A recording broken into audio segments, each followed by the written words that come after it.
نحمده ونصلي على رسوله الكريم اما بعد باب المیاہ۔ اس سے پہلے ہم نے کتاب الطہارہ کی لغوی اصطلاحی تعریف اور طہارت کے مراتب کے بارے میں پڑھا تھا۔ آج ہے ہمارا بلوغ مرام کا کتاب الطہارہ کا پہلا باب، باب المیاہ، پانیوں کے مسائل کا باب۔ باب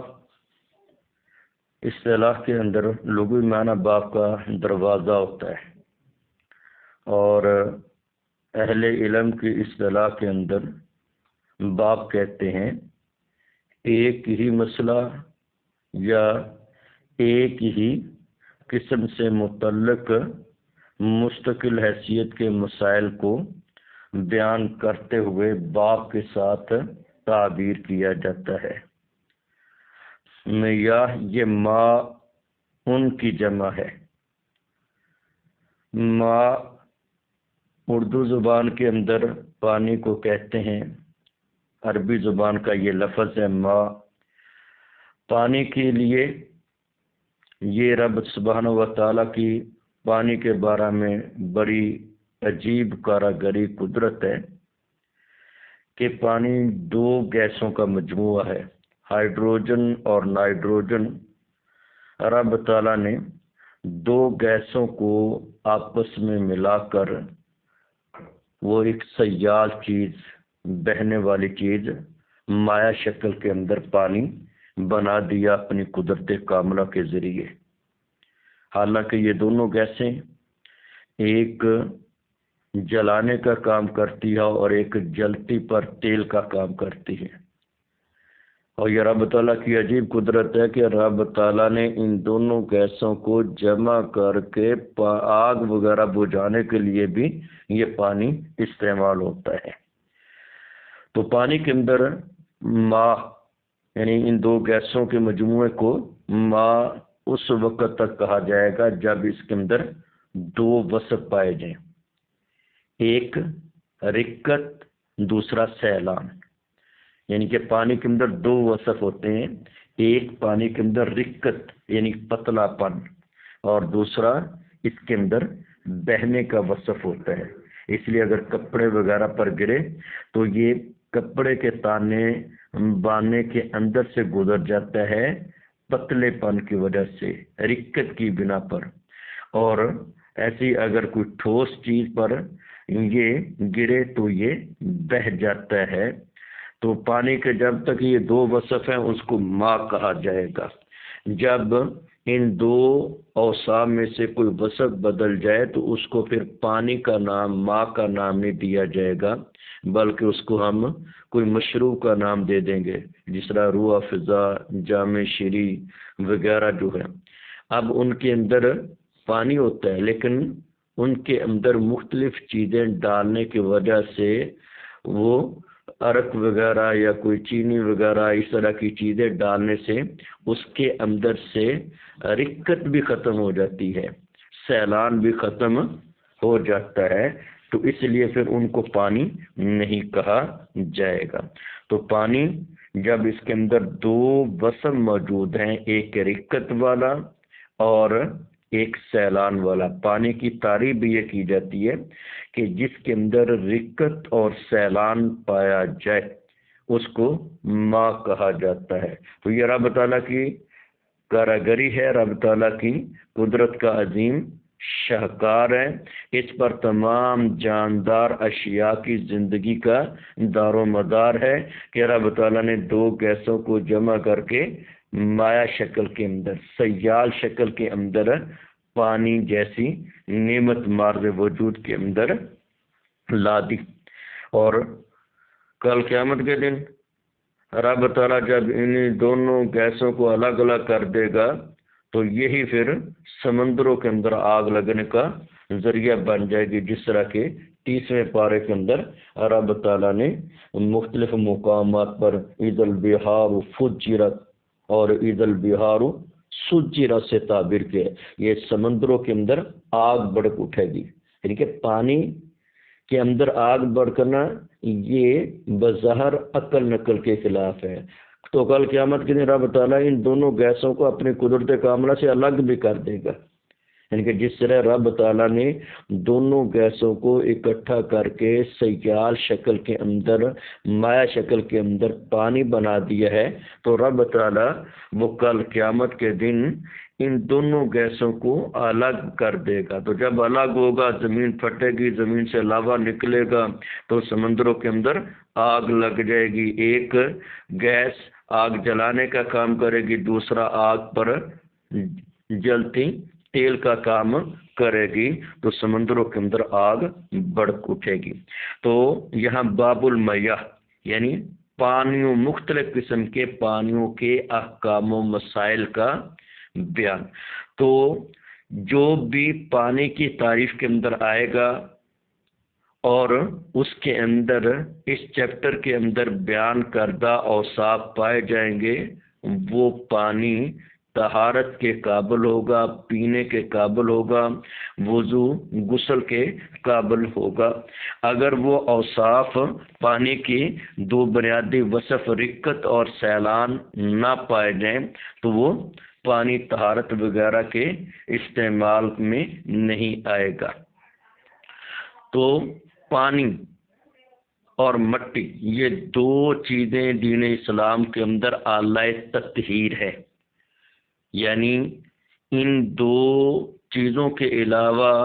تیسری کوئی چیز اعلی تطہیر نہیں ہے۔ پانی اور مٹی، پانی اس کے ساتھ انسان وضو اور غسل کر سکتا ہے، اپنے جسم، اپنے لباس کو، اور وہ لگنے والی اپنے جسم وغیرہ پر نجاست گندگی کو زائل کر سکتا ہے پانی کے ساتھ۔ جب پانی کے اندر یہ دونوں وصف موجود ہیں، رقت کا، پتلے پن کا، سیلان، بہنے کا وصف موجود ہے، وہ ماء ہے، ماء مطلق ہے، وہ نجاست وغیرہ کو زائل کرنے کی صلاحیت رکھتا ہے۔ دوسرا اعلی تطہیر ہے، جس طرح کہ ہم نے طہارہ کی تعریف کے اندر پڑھا تھا کہ پانی کی عدم دستیابی کی صورت میں، پانی کے استعمال پر قادر نہ ہونے کی صورت میں، وہ مٹی کے ساتھ تیمم کر کے وضو کی جگہ پر بھی طہارت حاصل کی جا سکتی ہے، اور تیمم کر کے غسل جنابت کی جگہ پر بھی طہارت حاصل کی جا سکتی ہے۔ تو پانی جب تک اس کے اندر یہ دونوں اوصاف موجود ہے، وہ ماء مطلق ہے، خواہ وہ آسمان سے بارش کے پانی کی صورت میں ہے، یا چشموں کی پانی کی صورت میں ہے، یا ندیوں کے آبشاروں کے پانی کی صورت میں ہے، یا دریاؤں، نہروں، سمندروں کے پانی کی صورت میں ہے، وہ ماء مطلق ہے۔ ماء مطلق طاہر بھی ہوتا ہے، مطہر بھی ہوتا ہے، خود بھی پاک ہوتا ہے، اس کے ساتھ پاکی وغیرہ حاصل کی جا سکتی ہے، کیونکہ اس کے اندر دونوں اوصاف پائے جاتے ہیں۔ تو باب المیاہ کے اندر حافظ بن حجر میاہ جمع لے کر آئے ہیں، ماء ان کی جمع میاہ لے کر آئے۔ یہ ہفت اقسام سے عربی گرامر کے اعتبار سے یہ مثال واوی بن جائے گا، یعنی کہ اصل میں ماواہن تھا، میم واو ہا آنکھوں والی اس کا مادہ ہے، پھر کالا والے قاعدے کے تحت واو کو الف سے بدل دیا اور ہا کو خلاف قیاس حمزہ سے بدل دیا، تو یہ ماء بن گیا۔ تو یہاں حافظ بن حجر مختلف قسم کے پانیوں کے احکام بیان کریں گے۔ کتاب الطہارہ کے اندر کون کون سے پانی، ان سے طہارت حاصل کی جا سکتی ہے، اپنے بدن، اپنے لباس، اپنے جگہ وغیرہ کو صاف کیا جا سکتا ہے۔ باب المیاہ کا معنی بن جائے گا مختلف قسم کے پانیوں کے احکام و مسائل کا بیان۔ اس حدیث پاک کے راوی ہیں سیدنا ابو ہریرہ رضی اللہ عنہ، جو بلوغ المرام کی پہلی حدیث ہے۔ یہاں یہ بات نوٹ کر لے کہ حافظ ابن حجر رحمہ اللہ اپنی کتاب کی پہلی روایت بھی سیدنا ابو ہریرہ رضی اللہ تعالیٰ سے لے کر آئے ہیں، اور اپنی کتاب کی آخری روایت بھی سیدنا ابو ہریرہ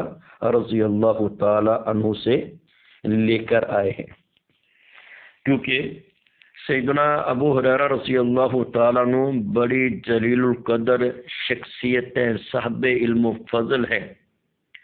جتنی ان کی فضیلت، جتنی ان کی شخصیت، مرتبہ، مقام زیادہ ہے، اتنے ہی لوگوں نے ان کے بارے میں مختلف اعتراضات بھی کیے ہیں۔ تو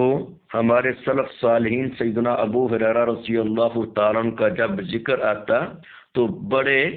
اچھے انداز کے اندر، بڑے اچھے الفاظ کے چناؤ کے ساتھ ان کا ذکر خیر کرتے۔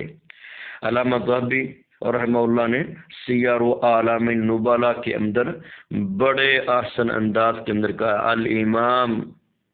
المحدث المجتہد، یعنی اچھے الفاظ، الامام المحدث الفقیہ جیسے بہترین الفاظ کے ساتھ ملقب کر کے ان کا ذکر خیر فرمایا کہ یہ ہمارے پیشوا ہیں، ہمارے مقتدا ہیں، اور الامام المحدث بہت زیادہ نبی علیہ الصلوۃ والسلام کی احادیث بیان کرنے والے، الفقیہ دین کا فہم، دین کی سوجھ بوجھ رکھنے والے ہیں۔ تو سیدنا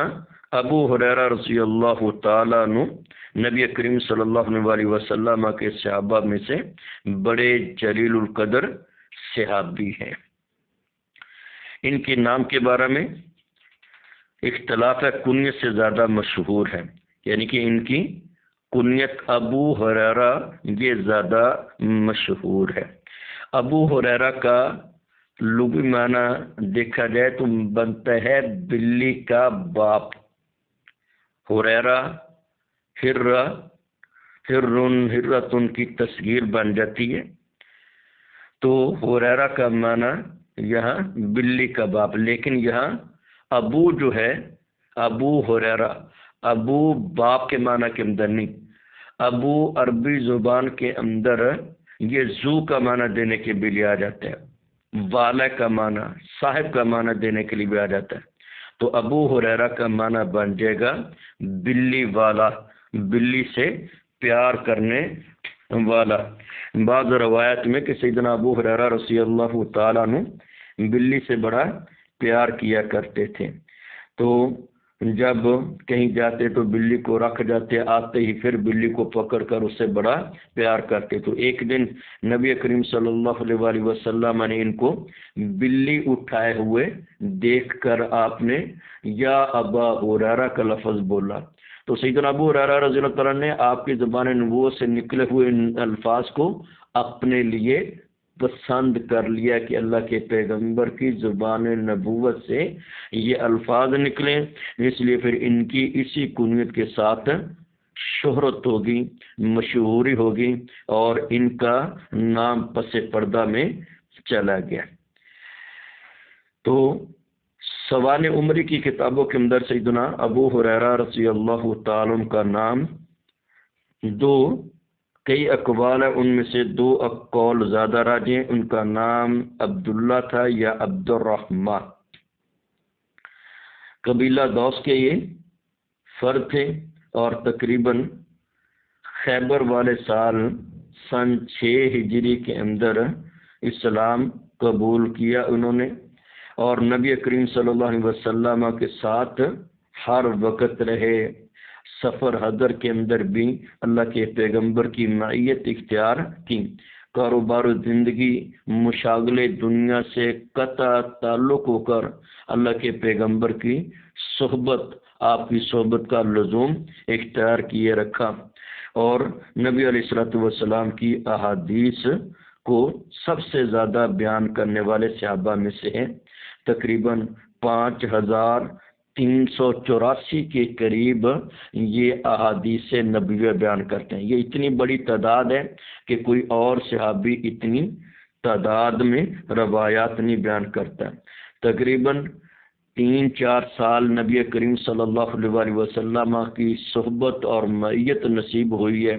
لیکن 3-4 سالوں کے اندر اس قدر اللہ کے پیغمبر کی صحبت کو اپنایا، علم کے ساتھ چمٹے رہے کہ اللہ سبحانہ و تعالیٰ نے علم کی دولت سے مالا مال کر دیا۔ سب سے زیادہ روایات بیان کرنے والے صحابہ میں سے ہے۔ تو سیدنا ابو ہریرہ رضی اللہ عنہ کی سوانح عمری سے یہ بھی ہمیں معلوم ہوتا ہے کہ جب انسان علم کی تحصیل کا ارادہ کر لے، نیت کر لے، تو اس کے لیے لمبے عرصے درکار نہیں ہوتے۔ انسان تھوڑے عرصے کے اندر، تھوڑے ٹائم کے اندر بھی بہت زیادہ علم حاصل کر لیتا ہے۔ اب انہوں نے نبی علیہ الصلوۃ والسلام کی صحبت کو لازم پکڑے رکھا، مختصر عرصے کے اندر زیادہ عرصے آپ کے ساتھ اٹیچ رہنے والوں کی بنسبت انہوں نے سب سے زیادہ نبی کریم صلی اللہ علیہ وسلم کی احادیث کا علم حاصل کیا اور آگے امت تک منتقل کیا۔ اور ان سے آگے بیان کرنے والے جو ان کے شاگرد ہیں، تلامذہ، تقریباً ان کی 800 کے قریب تعداد ہے، اور ان میں سے ان کے ایک شاگرد حمام بن منبہ رحمۃ اللہ علیہ، انہوں نے سیدنا ابو ہریرہ رضی اللہ تعالی عنہ کی تمام بیان کردہ روایات کو تحریری طور پر لکھا، جو آج بھی صحیفہ حمام بن منبہ کے نام سے مشہور و معروف ہے، اور یہ بھی شروع اسلام کے اندر لکھی جانے والی کتابوں کا ایک مجموعہ، حدیث کا مجموعہ ہے۔ اور سیدنا ابو ہریرہ رضی اللہ عنہ کے شاگرد کے روایات کو جمع کرنے سے ان منکرین حدیث کا بھی رد ہو جاتا ہے جو کہتے ہیں کہ احادیث 300 سال بعد لکھی گئی ہیں، اور یہ ایرانی سازش ہے۔ تو یہ بہتان ہے اور برلے درجے کی جہالت ہے، لا علمی ہے کہ احادیث کے بارے میں یہ کہنا کہ یہ 300 سال بعد لکھی گئی۔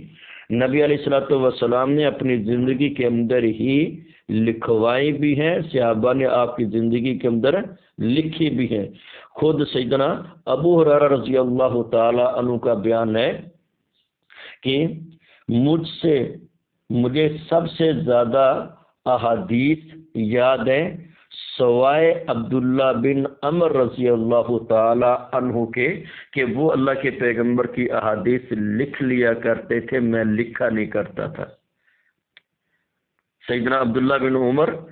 رضی اللہ تعالیٰ عنہ نبی علیہ الصلوۃ والسلام کی احادیث کو لکھ لیا کرتے تھے۔ یہ عہد صحابہ، اللہ کے پیغمبر کا زمانہ مبارک، عہد نبوی کے اندر احادیث کو لکھا جا رہا ہے، اور یہ 14ویں صدی کے اندر پیدا ہونے والے اپنے آپ کو متجدد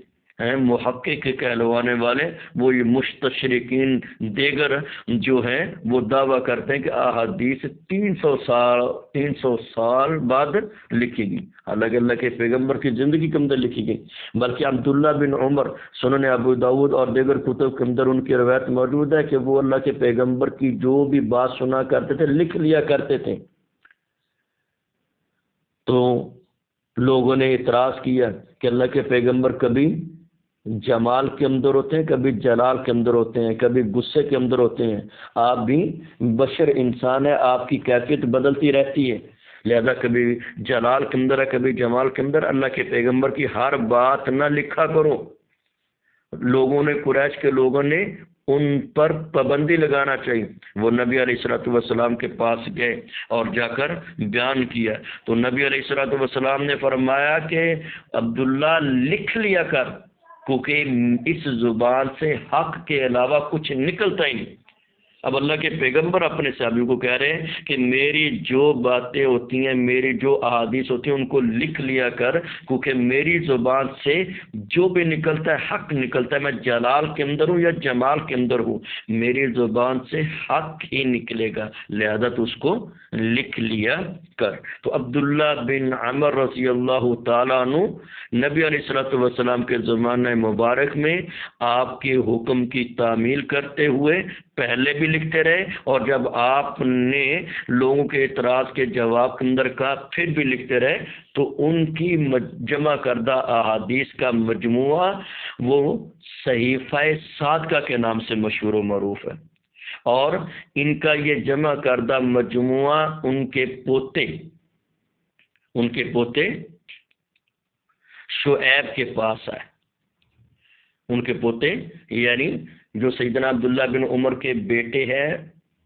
محمد کے بیٹے ہیں آگے شعیب. تو شعیب کی کفالت عبداللہ بن عمر نے خود کی، کیونکہ ان کے بیٹے اور شعیب کے والد محمد وہ شعیب کی چھوٹی عمر کے اندر ہی فوت ہو گئے تھے. تو عبداللہ بن عمر یعنی دادے نے اپنے پوتے کو اپنی کفالت میں لیا، اور پھر اس پوتے نے اپنے دادا جان کی بیان کردہ تمام روایات جو صحیفہ صادقہ کے نام سے مشہور تھیں ان کو بیان کیا. تو اللہ کے پیغمبر کی زندگی کے اندر ہی آپ کی بیان کردہ روایات کو عبداللہ بن عمر نے لکھ لیا تھا. اور سیدنا ابو ہریرہ کے شاگرد تابعین یعنی عہد صحابہ کے اندر ان کی بیان کردہ روایات انہوں نے لکھ لی تھیں، اور یہ صحیفہ حمام بن منبع اور صحیفہ صادقہ مسند احمد کے اندر موجود ہے، دیگر کچھ حدیث کی کتابوں کے اندر بھی موجود ہے. تو صحیفہ حمام بن منبع مستقل کتابی شکل کے اندر بھی موجود ہے، اور یہ سب سے پرانا نسخہ جرمنی کی میوزیم ہاؤس کے اندر پڑا ہوا ہے، جو ڈاکٹر حمید اللہ حیدرآبادی دکن والے جو ہیں ان کی تحقیق سے یہ چھپ کر منشا شہود پر بھی آ گیا، منظر نامے پر بھی آ گیا. تو الغرض احادیث کے بارے میں یہ کہنا کہ یہ 300 سال بعد لکھی گئی ہیں، یہ ایرانی سازش ہے، یہ اجمی سازش ہے، یہ پرلے درجے کی جہالت ہے، لا علمی ہے، اور احادیث کے انکار کے اندر مبتلا ہیں. خواہشات کے پجاری لوگ اس طرح کا دعویٰ کرتے ہیں. خود نبی علیہ الصلوۃ والسلام نے بھی جب حجۃ الوداع کے موقع پر آپ نے خطبہ ارشاد فرمایا، آپ کا خطبہ بڑا پر اثر پر مغز تھا. تو یمن کے ایک آدمی جن کا نام تھا ابو شاہ، انہوں نے نبی علیہ الصلوۃ والسلام سے عرض کی، اللہ کے پیغمبر یہ اپنا خطبہ مبارک مجھے لکھوا دیجیے. تو نبی علیہ الصلوۃ والسلام نے حکم دیا، اکتبوا لابی شاہ، ابو شاہ کو یہ میرا خطبہ لکھ کر تحریری شکل میں دے دو. خود نبی علیہ الصلوۃ والسلام نے اپنا خطبہ، اپنا ارشاد وہ تحریر کروا کر ابو شاہ کو صحابہ کرام سے لکھوا کر دیا. نبی علیہ الصلوۃ والسلام اپنے پیغامات شاہان عرب و عجم کی طرف تحریر کروا کر بھیجا کرتے تھے. زکوٰۃ وغیرہ کے احکام تحریری طور پر آپ نے لکھوائے تھے، اور سیدنا علی رضی اللہ تعالیٰ نے بھی اپنی تلوار کی میان کے اندر چند تحریریں رکھی ہوئی تھیں، اور انہیں کے اندر بھی اللہ کے پیغمبر کی احادیث، دیت کے احکام تھے، وراثت کے احکام وغیرہ تھے. یعنی نبی علیہ الصلوۃ والسلام کی زندگی کے اندر احادیث لکھی گئی ہیں، اور ان کو کتابی شکل کے اندر بھی جمع کیا گیا ہے، اور وہ احادیث پھر صحابہ کرام نے کتابی شکل کے اندر مختلف تحریروں کے اندر لکھ کر آنے والی نسلوں تک، بعد میں آنے والے لوگوں تک ان کو پہنچا بھی دیا، بیان بھی کر دیا. تو یہ کہنا کہ احادیث یہ اجمی سازش ہے، اور یہ جتنی بھی کتابیں لکھی گئی سیاستہ دیگر کتابیں یہ اجمی ایرانی سازش ہے، یہ پرلے درجے کی جہالت ہے، لا علمی ہے، اور علم احادیث سے ناواقفیت کی علامت ہے. تو سیدنا ابو ہریرہ رضی اللہ تعالیٰ عنہ اس روایت کے راوی ہیں. تو یہ جلیل القدر صحابہ میں سے ہے، اور ان کی کرامات بھی بہت زیادہ ہیں، صاحب کرامت بھی ہیں، اور یہ اللہ کے پیغمبر کی دعا کے نتیجے میں یہ مومنین کے محبوب ہے، اور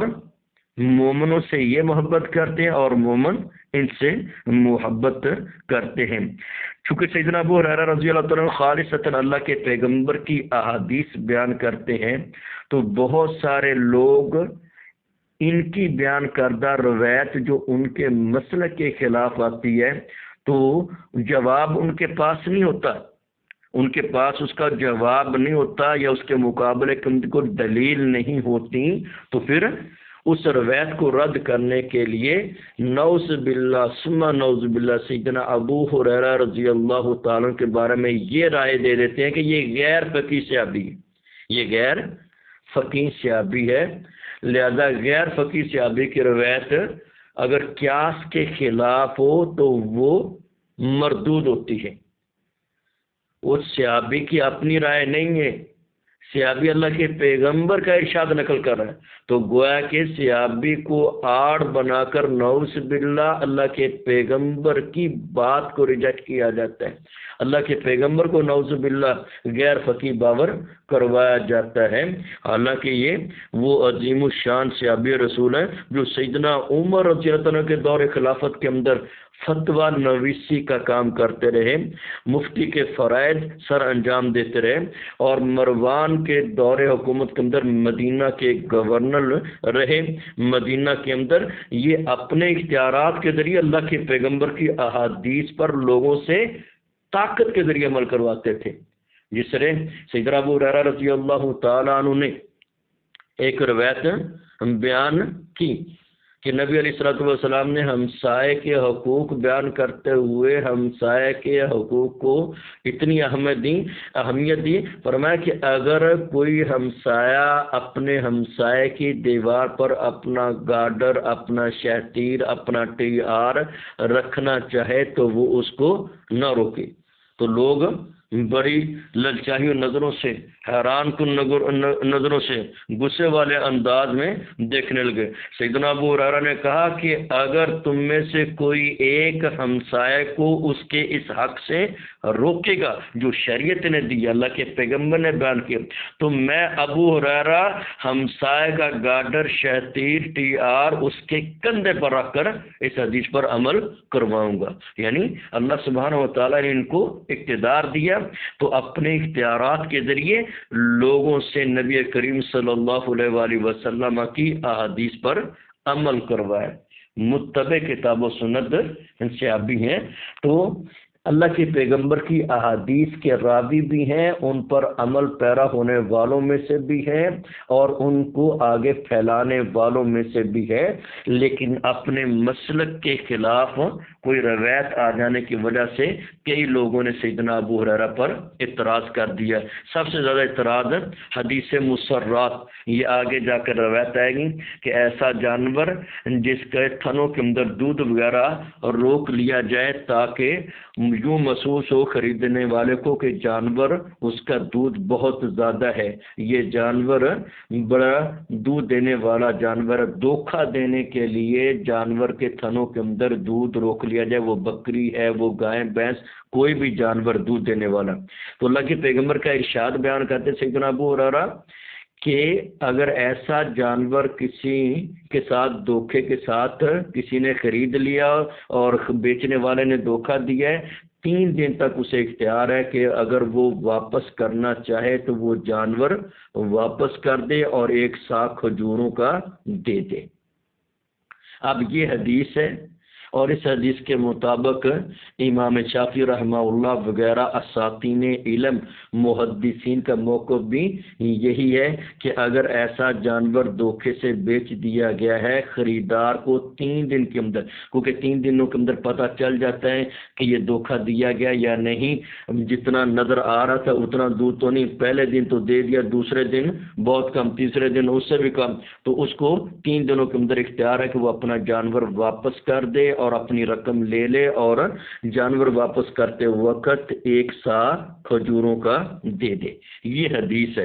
اور امام بخاری اور حافظ بن حجر اس روایت کے بعد فوراً عبداللہ بن مسعود کا فتویٰ بھی لے کر آئے ہیں، ان کا فتویٰ بھی یہی ہے، اور ان کے بارے میں سارے لوگوں کا یہ رائے ہے کہ عبداللہ بن مسعود رضی اللہ عنہ فقیہ امت ہے،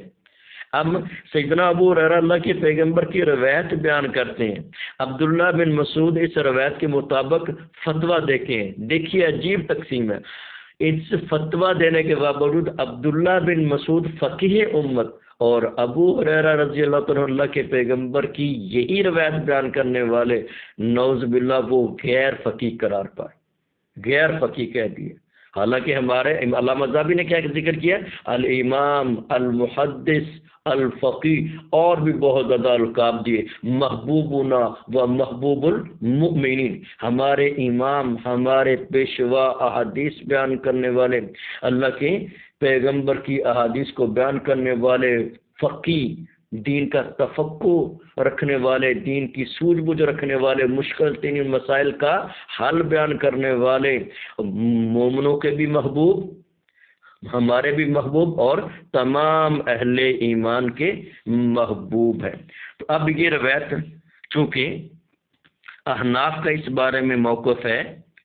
کہ ایسا یہ فتویٰ، یہ حدیث، یہ قیاس کے خلاف ہے، لہذا یہ بیان کرنے والے صحابی ابو ہریرہ ہے، تو یہ انہوں نے فتویٰ لگا دیا کہ یہ غیر فقیہ ہیں، تو لہذا نعوذ باللہ غیر فقیہ صحابی کی بیان کردہ روایت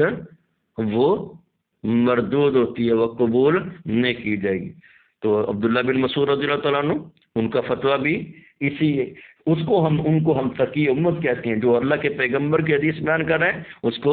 غیر فقیہ کہتے ہیں۔ اور ایسے ہی جامع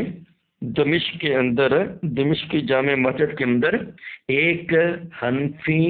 اور ایک شافعی کا اسی موضوع پر مناظرہ بھی ہو گیا۔ جامع مسجد رصافہ کے اندر مناظرہ بھی ہو گیا۔ یہ واقعہ علامہ ذہبی نے سیر اعلام نبلاء کے اندر بھی ذکر کیا ہے، اور علامہ دمجری نے حیات الحیوان کے اندر ذکر کیا ہے، اور ایسے ہی ماضی قریب کے علماء دیوبند میں سے انور شاہ کشمیری نے جامع ترمذی کی شرح العرف الشذی کے اندر بھی اس واقعے کو ذکر کیا ہے، اور یہ واقعہ بھی باسند صحیح ہے کہ جامع مسجد رصافہ کے اندر، دمشق کی جامع مسجد کے اندر مناظرہ ہو گیا ایک حنفی کا اور ایک شافعی کا اسی مسئلے پر، حدیث مسرات کے مسئلے پر، جانور جس کے تھنوں کے اندر دودھ وغیرہ روکا گیا۔ تو شافعی المسلک والے نے یہ حدیث سیدنا ابو ہریرہ کی جو بخاری کے اندر بھی آتی ہے یہ روایت بیان کر دی۔ اب حنفی عالم کے پاس کوئی دلیل نہیں تھی،